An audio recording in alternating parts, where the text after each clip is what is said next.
is sweet and sour chicken, not sweet and sour paper listen, towel. the amount of buff I just get on this show, I really don't know, you know. Foodie family, welcome back. This is How to Foodie Nation. Today, Chef Jason is going to be teaching us all about sweet and sour chicken. So let's get cooking. Today, I'm feeling sweet and I'm feeling sour. Usually you're just sour. No. We start bad already. All you know, Chef Jason is a sweet kind of fella. Anyway. We have the perfect balance today. Sweet and sour chicken, a favorite of mine, as you know, when it comes to You love your Asian recipes. It is what I live for. So obviously I take a lot of pride into this dish. Yeah. So we'll just get started with this because... Wait, before you start, be sure to subscribe, guys. Click down below. Don't do anything else. Good? You click? All right, let's go. Carry on. All right, good. I was freezing for a second. I was starting to get sour now.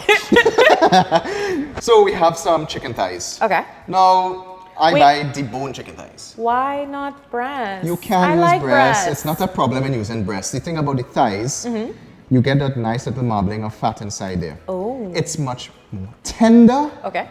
And it has better moisture retention when it fries. So juicier chicken. No one likes dry breasts. I like moist stuff. Okay. Let me not go there, right? It's fine. All right, so thighs, ladies and gents, we're going with that. Okay, so we have it. And I cut little cute pieces. You could do them bigger. Obviously, if they're bigger, they will fry longer. Nice cute pieces. So let's go black pepper and salt. So simple. It's very simple inside there. Right. You know, we always start with those fundamentals, right? Yes. Minced garlic in there.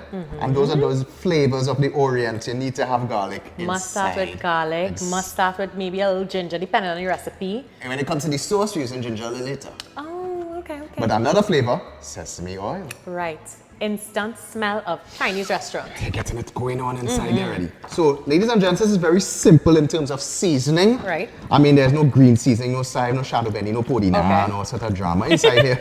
This is an Asian recipe, as you'll be familiar with. And so easy stuff. Chinese takeout. You smell that? Smells so good. It's smelling good. And we ain't do nothing yet.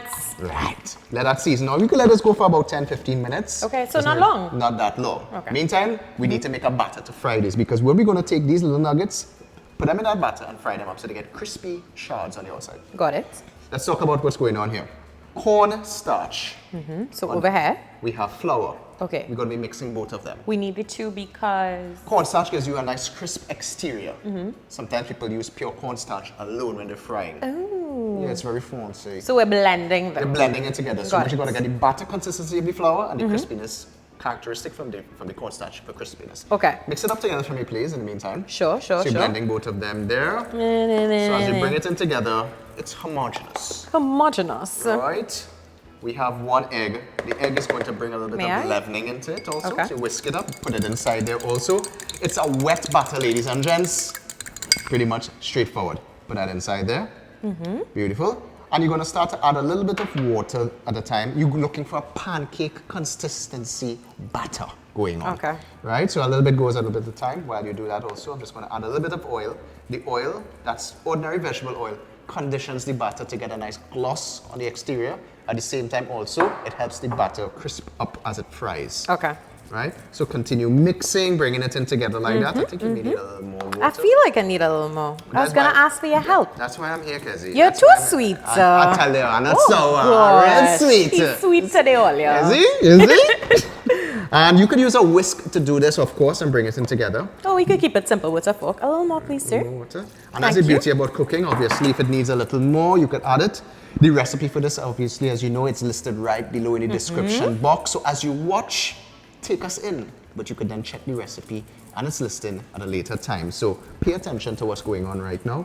Break up all those little shards. You need a little more? A little thing again, I feel. It's kind of thick still. And as you whisk it up and you bring it down, what we're going to be doing is taking these pieces of chicken, we're going to put them into the batter, move them around a little bit, and we're going to start to fry it.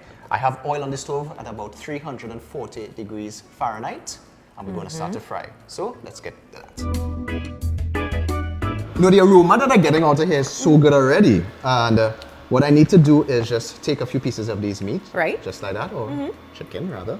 I'm going to put them inside of the batter. Just move it around like that. Just coat it up? Just coat it lightly. Okay. And as I do that, see? Drain. It drains out. And then I'm going to put it into my hot oil. We're going to start to fry it up like There that. we go. Let's try next piece. Well, let me help you out now. Yes. I will command the pot. Well, it'll be batter if Since I batter. And you, okay, just go. Because he doesn't get my jokes. I know you guys get my jokes because... I get his jokes, but I don't encourage him. Oh, my Lord.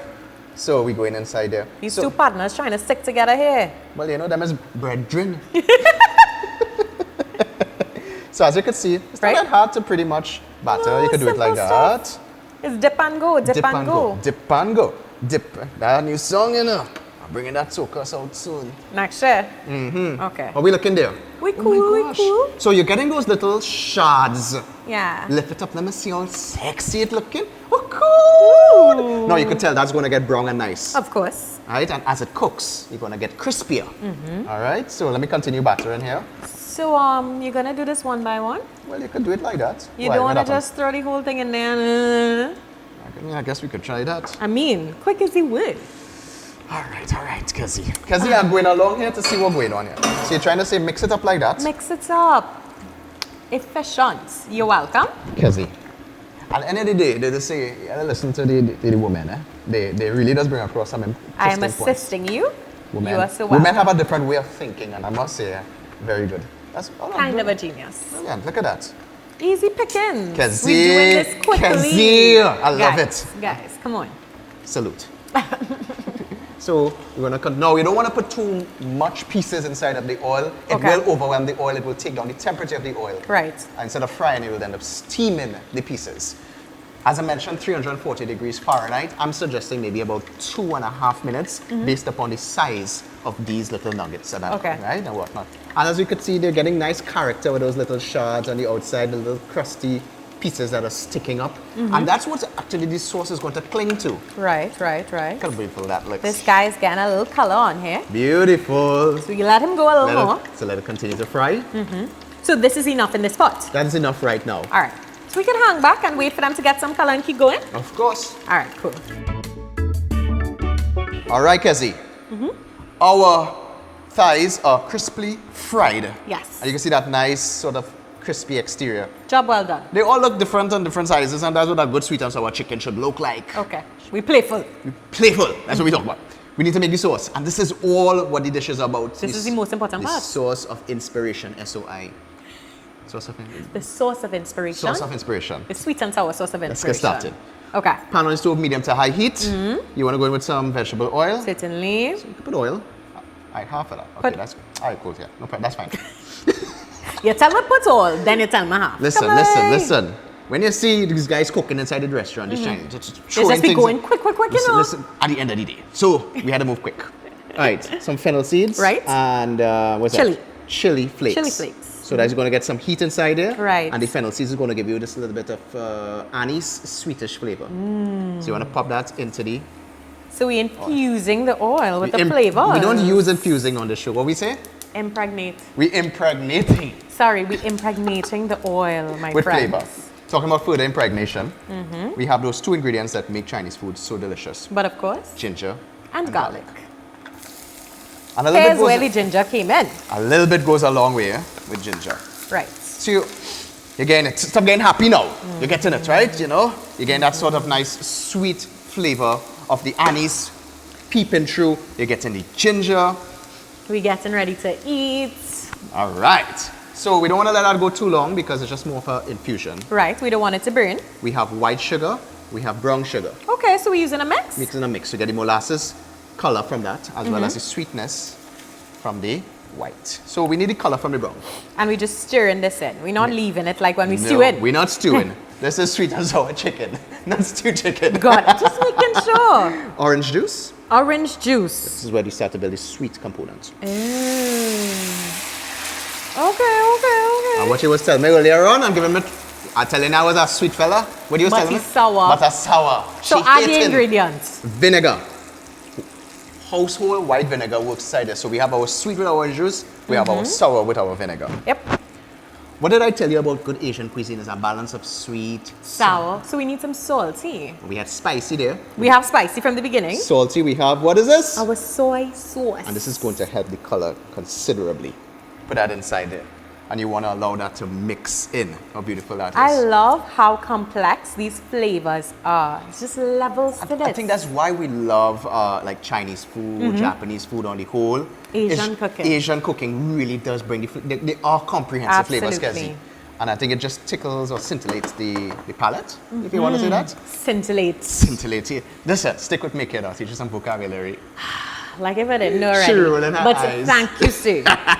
What's next? So what we're going to do is allow this to cook for about 2 minutes. Okay. I want this to reduce to about 80%. Okay. So we're evaporating about 20% from there, okay?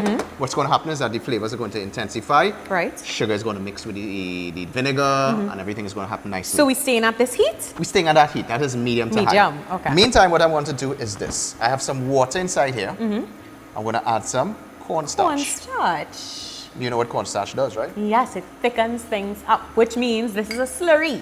Correct. So this is thickening. So if you're making soups or anything that you need to thicken per se, a Yeah. gravy, cornstarch works very well to do that job. And a little goes a long way. Correct. It does, right? So we have that going on. Okay. So at that point in time, what we're going to do, give me a little stir there. Certainly, Sue. And as you pick it, you're getting the soy sauce coming through, those flavors. Nice, Yeah, right? man. Yeah, man. Yeah, man. It's pretty. Beautiful. So what we're going to do is add this inside here now. Okay. It's going to immediately start to thicken up, Cassie. Okay. So I gotta be vigilant. I gotta be on it. Be vigilant. You have to be like a security guard. Be vigilant. A little bit of sesame oil. So sesame oil again.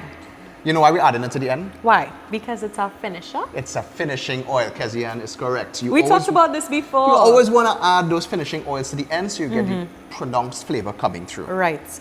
How are we looking there? Starting to get thickened up nicely? Yeah, man. We starting to come in somewhere, you know, friend. Like a Texas. We starting to come in. Like we a starting to Texas. come in. Drip, drip, drip there. Because we don't waste. All right. So, Kezi, our sauce is looking good. I agree. Time to put in the star ingredient, which is our Chicken. chicken. You might help me with that? I mean, please. please. Quite. Let me come on Let that me side. come on this side. Well, Kezi, You need some I assistance. realize that you're a lefty, so Yeah. I realize you're not too right. And Get right, please, Sue. Thank you. all right, so Let me grab this help me back with this for here. you.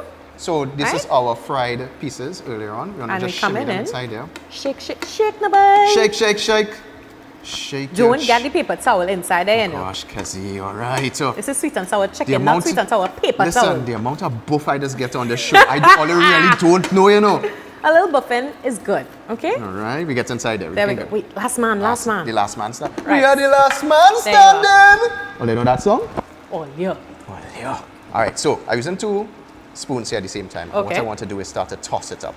Remember that great batter that we had? Yes, stabilize. Hold on that pot for me, gal. I got you. Remember those beautiful batter pieces that we have that we worked on? We are going to count on those to suck up that beautiful sweet and sour. And here we see the color coming in. You'll see that. Now this doesn't go too long again. Right. Remember, this is cooked. We just want to allow the chicken to pretty much coat. Soak in. Or what did I say? Love up. Right? So, Cassie, this is pretty much done in essence. Right. What I'm going to do is just take it off the stove. Okay. We Take have off the some heat. sesame seeds. Just going to put some on top. Look at that. It's looking sexy already. Getting Watch now. fancy. I think I'm turning Japanese. I already think so. You all know that song? Come on, man. Let me just plate up and eat now. You all see what's Time going to on eat, there? guys. Come. Let's feed this man. He hungry. All right, Cassie. You know I have to adorn this in the best way possible on the quintessential. Finishing touches. So we're going with a little more sesame seeds on top. I mean, presentation is key. Listen, that's what we're talking about. Right. And we're going with some freshly chopped scallions, chives, whatever you want to call them. And I mean, this gives you a nice little color pop. And a nice little smell. Yeah, because it's a nice, vibrant, fresh flavor. Yes. And there we go. That's what we're talking about. And that's it. That's it pretty much. Our sweet and sour chicken. A masterpiece. Easy. Now, Chef, I do have a question though. I mean, in Chinese restaurants, sometimes you do get vegetables in there, like your sweet peppers and your pineapples. Yeah, sometimes you have these circular pieces of carrots, peppers. You can add them inside there. Add them later on when the sauce is cooking. So Right. you keep the crunch of the pineapple, the carrots, the peppers. My idea about it is that if I eat sweet and sour chicken, I want to eat sweet and sour chicken. You just want your chicken. I don't want like 80% chicken, 20% vegetable. No, I want chicken. Well then, let's taste your chicken. But speaking about chicken, the thing about it is that What about our vegetarian friends? I mean, I've had incredible sweet and sour broccoli. That's like one of my favorite ways to have sweet and sour. That and sweet and sour mushrooms, yum. You can put them in the same batter, like the florist of the broccoli, and bread them, fry them, use the same sauce. Works well. Okay. And then, of course, sweet and sour fish for our friends who don't eat chicken. Well, you stop listening to me and you... Listen. I am not playing around, but I would love for you to indulge with me. Certainly. Tell me what you're looking for. I want the big piece in the back. I'm not even trying to I didn't expect you to take the soft, small one. Cheers. Scallions, so. We start good already, you know? Okay, see. There's no need to take out. No need to take out again. I am getting every note, you know. Sweet, sour, spicy, salty, everything, one punch. Thing about sweet and sour, you need to have that little bit of souring note in the back of the throat, yeah? These are sesame seeds on top, give it a nice crunch. It's so good. What are you thinking? Jasmine rice? I mean, you said it best. Sweet and sour chicken, just by itself, sweet and sour chicken. Listen, you can put it a little bit of rice with it too. All right, a little bit of rice and this much chicken. But guys, listen to us. You try this recipe. This is going to be a winner. It's going to be a very popular one if you tried it because believe me, it's really, really delicious. And if you're not a fan of chicken, try it with something else. Actually, tell us, what do you like your sweet and sour with? Is it chicken? Is it fish? Is it veggies? Let us know in the comments below. By all means, and while she says goodbye to you guys, I'm going to continue eating because right now I'm sweet. He's sour. Until next time, guys. Bye-bye.